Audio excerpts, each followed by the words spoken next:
warahmatullahi wabarakatuh. Segala puji bagi Allah Subhanahu wa Ta'ala. Dengan nikmat dan rahmatnya kita dapat berkumpul di tempat yang penuh berkah ini dalam keadaan sehat walafiat. Amin Allahumma amin. Salawat dan salam marilah kita sampaikan kepada Rasulullah Muhammad Sallallahu Alaihi Wasallam.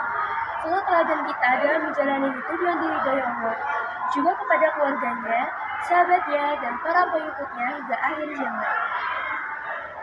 Hadirin sekalian yang dirahmati Allah, pada kesempatan ini, izinkan saya membahas mengenai zina. Zina adalah perbuatan yang sangat tercela dalam Islam. Salah satu dosa besar yang dampaknya bukan hanya kepada pelakunya, tetapi juga bagi keluarga dan masyarakat. Pembahasan mengenai zina amat penting agar kita memahami betapa besarnya bahaya dari perbuatan ini, serta bagaimana Islam mengajarkan kita untuk menjauh dari segala bentuk yang mendekatkan kita pada zina. Zina dalam bahasa Arab adalah hubungan seksual yang dilakukan oleh seseorang dengan orang lain di luar pasangan sahnya, yakni di luar pernikahan.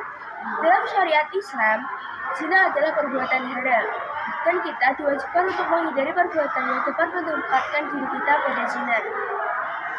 Allah Ta'ala berfirman dalam surat Al-Isra ayat 32 yang artinya, dan janganlah kamu mendekati zina. Sesungguhnya zina itu adalah suatu perbuatan yang kecil dan suatu jalan yang buruk. Surat Al-Isra ayat 32. Dalam Islam, zina tidak hanya terbatas pada hubungan seksual yang haram, tapi juga mencakup segala bentuk perilaku yang mendekati atau mengarah pada zina, termasuk pacaran yang tidak sesuai dengan aturan Islam. Tahukah kalian, pacaran seringkali menjadi pintu pertama yang bisa membawa seseorang mendekati zina, karena di dalamnya ada unsur pertemuan, interaksi, dan kedekatan fisik atau emosional antara laki-laki dan perempuan yang bukan mahrumnya. Surat Al-Isra ayat 32 menekankan bahwa kita tidak hanya dilarang melakukan zina, tapi juga dilarang mendekati segala hal yang mengarah pada zina, termasuk melalui pacaran yang tidak terjaga dari kontak fisik, pandangan yang berlebihan, atau bahkan komunikasi yang mengarah pada sesuatu yang tidak baik. Mengapa pacaran bisa menjadi pintu zina? Karena satu, dapat menjauhkan dari kesucian hati. Pacaran dapat membuat hati menjadi tidak tenang, sebab ada godaan dan keinginan untuk terus mendekatkan dengan pasangannya.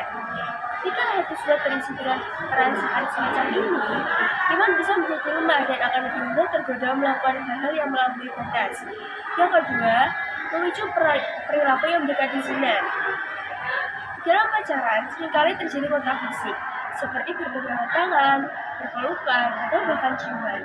Hal-hal ini adalah perilaku yang dianggap mendekati zina. Meskipun terlihat sepele, namun sentuhan dan kedekatan ini bisa mengarahkan seseorang pada hal yang lebih jauh. Yang ketiga, mengurangi rasa takut kepada Allah. Ketika seseorang sering melakukan hal yang melampaui batas, rasa malu dan takut kepada Allah bisa berkurang. Ini adalah salah satu efek dari pacaran yang tidak sesuai syariat, yang perlahan-lahan akan mengikis ketakwaan dan membuat kita semakin berani melanggar aturan Allah. Lalu, bagaimana Islam mengajarkan cinta yang benar?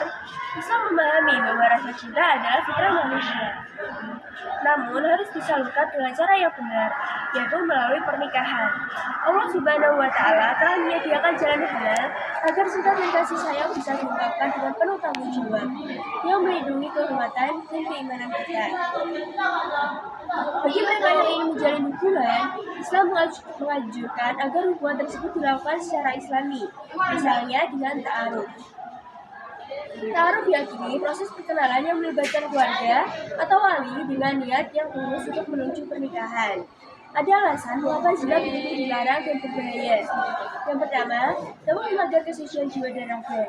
Manusia diciptakan Allah dengan jiwa yang suci. Zina adalah dosa besar yang mencemarkan kesucian jiwa tersebut, sehingga perilaku zina akan sulit merasakan ketenangan hati. Rasulullah Shallallahu Alaihi Wasallam bersabda dalam sebuah hadis yang diriwayatkan oleh Imam Bukhari dan Muslim, tidaklah seseorang yang berzina saat ia berzina, ia sedang dalam keadaan beriman. Hadis ini menunjukkan bahwa perbuatan zina sangat merusak keimanan seseorang. Ketika melakukan zina, hati akan diliputi kegelapan, menjauhkan kita dari cahaya iman. Yang kedua, merusak kehormatan individu dan keluarga. Zina merendahkan martabat pelakunya, menodai kehormatan dirinya dan keluarganya. Dalam masyarakat yang Islami, Kehormatan dan kesucian adalah nilai yang harus dijaga, baik untuk laki-laki maupun perempuan. Ketika seseorang terlibat zina, ia tak hanya mencemari dirinya sendiri, tetapi juga membawa malu bagi keluarganya. 3. Dapat menghancurkan ikatan pernikahan dan rumah tangga bagi yang sudah menikah. Zina adalah bentuk pengkhianatan terhadap ikatan suci pernikahan. Zina akan menghancurkan rasa kepercayaan, ketenangan, dan keharmonisan dalam rumah tangga. Hal ini sangat merugikan, terutama bagi anak-anak yang merasakan akibat dari kehancuran rumah tangga kedua orang tuanya. 4. Menyebabkan penyakit dan masalah kesehatan. Zina dapat menyebabkan berbagai penyakit menular seksual seperti HIV atau AIDS, cumure, atau penyakit lain yang membahayakan kesehatan. Penyakit ini bukan hanya berdampak pada perilaku zina, tetapi juga bisa menular kepada istri atau suami yang tidak bersalah. Penyakit ini juga bisa menyebar dalam masyarakat, menjadi masalah kesehatan serius untuk semua orang. Yang kelima, melahirkan anak tanpa identitas yang jelas. Salah satu dampak yang paling nyata dari zina adalah kelahiran anak di luar pernikahan. Anak yang lahir tanpa ayah dan ibu yang sah dalam ikatan pernikahan seringkali mendapatkan perilaku diskriminatif di masyarakat. Bahkan mungkin akan menghadapi kesulitan dalam hidup mereka. Anak-anak ini tidak berdosa, namun harus menanggung beban karena kesalahan orang tua mereka. Sanksi untuk perilaku zina dalam Islam. Islam menempatkan sanksi yang sangat tegas terhadap pelaku zina. Bagi mereka yang sudah menikah dan berzina, sanksinya adalah hukuman rajam, yaitu dilempari batu hingga meninggal. Sedangkan bagi yang belum menikah, hukumnya adalah dicambuk sebanyak 100 kali. Hal ini disebutkan dalam Al-Quran surat An-Nur ayat 2 yang artinya, perempuan yang berzina dan laki-laki yang berzina, maka adalah tiap-tiap seorang dari keduanya 100 kali berat. Dan janganlah belas kasihan kepada keduanya mencegah untuk kamu menjalankan agama Allah. Jika kamu beriman kepada Allah dan hari akhir, hendaklah laksanakan hukuman mereka dan disaksikan oleh sekumpulan dari orang-orang yang beriman. Surat An-Nur ayat 2. Sanksi ini bukanlah kejaman, tetapi merupakan langkah tegas untuk menjaga masyarakat dari kerusakan yang diakibatkan oleh zina. Hukuman ini mengandung hikmah agar orang-orang takut untuk mendekati zina dan agar masyarakat terlindung dari segala bentuk kerusakan moral. Berikut ada beberapa langkah yang bisa diambil untuk menjaga diri dari zina. Yang pertama, menjaga pandangan. Yang kedua, menjaga pergaulan. Yang ketiga, menikah bila sudah mampu. Yang keempat, meningkatkan keimanan dan ketakwaan. Dan yang kelima, berdoa agar diberikan perlindungan dari perbuatan zina. Demikian uraian mengenai bahaya dan larangan zina dalam Islam. Zina adalah dosa besar yang membawa banyak kerusakan bagi individu, keluarga, dan masyarakat. Marilah kita senantiasa menjaga diri kita dan keluarga kita dari perbuatan yang dilarang Allah ini, serta menjauhkan diri dari segala hal yang bisa mendekatkan kita kepada zina. Semoga Allah memberi kita kekuatan untuk selalu taat kepada-Nya, menjaga kesucian diri dan senantiasa berada di jalan yang lurus. Akhir kata, saya mohon maaf apabila ada kekurangan dalam penyampaian ini. Semua kebaikan datangnya dari Allah dan kekurangan adalah milik saya pribadi.